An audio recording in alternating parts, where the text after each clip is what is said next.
Pare, on posa la maleta? Darrere o en el maletero? Ara t'obric el maleter, Neus. En el guardabarro tens una bolladura. Sí, filla, l'altre dia em van fer un bony en el parafang.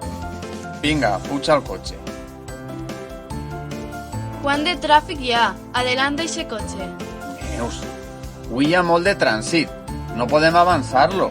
Hi ha un home en la acera, davant d'un pas de peatons.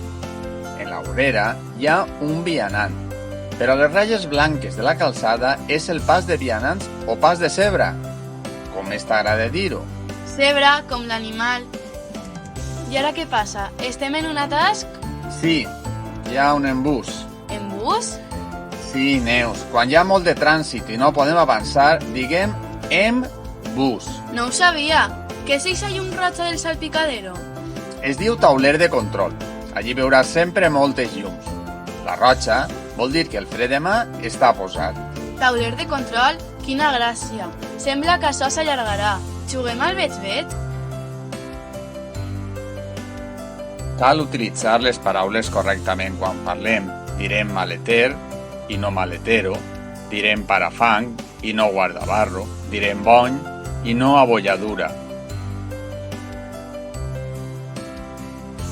Direm trànsit i no tràfic.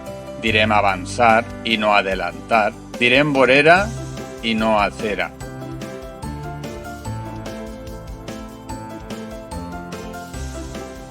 Direm embús i no atasco.